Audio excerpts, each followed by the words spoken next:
Actually, wala akong balak mag-upload ng videos sa YouTube. Ang purpose ko lang naman kasi para may security ako pag nagmumotor. Kung sakaling masagi or maaksidente, pero wag naman sana. At least may evidence ako. Last April, nag-practical driving course ako. And then, the next day, bumili ka agad ako ng SB650. Hindi na ako dumaan sa mga small CC kasi naisip ko sayang yung money. Total, pwede naman ako paunti-unti matutong magmotor. Hindi ko naman kailangan na parang tipong long distance ka agad na magmumotor. Nung nakuha ko yung SB650, itong big bike, hindi ko siya magamit kasi natatakot ako motor sa labas. So, parang nag-antay pa ako ng lakas ng loob. Naghakot muna ako ng sandamakmak na kaya ko to, bago ako nakalabas. So, yung first na napunta ako malayo, nagkataon may convention sa Tagaytay. Yung boss ko, isinama ako, tapos sabi niya, magmotor ako, total. Nakakaya ko na naman dun sa, within the area dun sa bahay, or dun sa, basta, dun na sa subdivision. So, kabado ako. Pero since may background na nga ako sa kakatapos ng kasi ng PDC ko eh.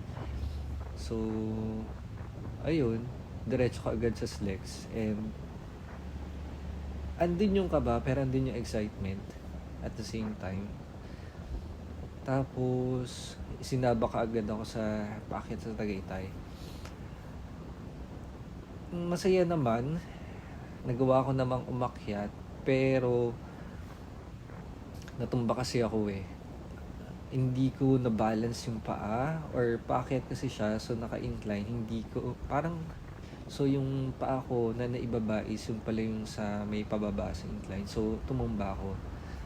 Buti na lang may dumaang nakamotor, ayun, tinulungan ako. Doon pa naman ako dumaan sa may likod ng paakyat ng Tagaytay, yung sa may The Mansion. So, yun nga, limited lang yung nadaan doon. Buti meron dumaan. So, ayun, nadala ko siya doon. And then, nag-stay kami overnight kasi nga may convention. Umuwi na ako the next day after lunch. So, kaya na sabi ko, kakakuha ko lang ng PDC this year.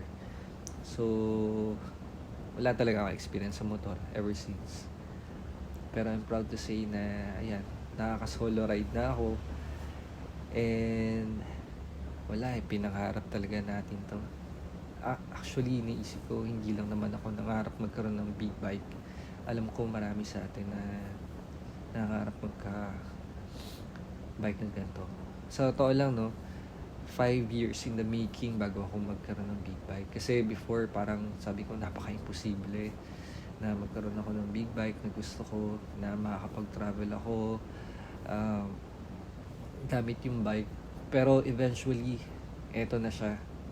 So talaga pag ginusto mo, kahit gano'n man yung katagal, talaga makukuha mo.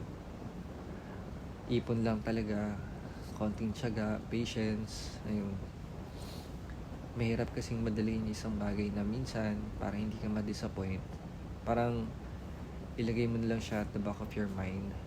Pero nandun pa rin yung pangarap.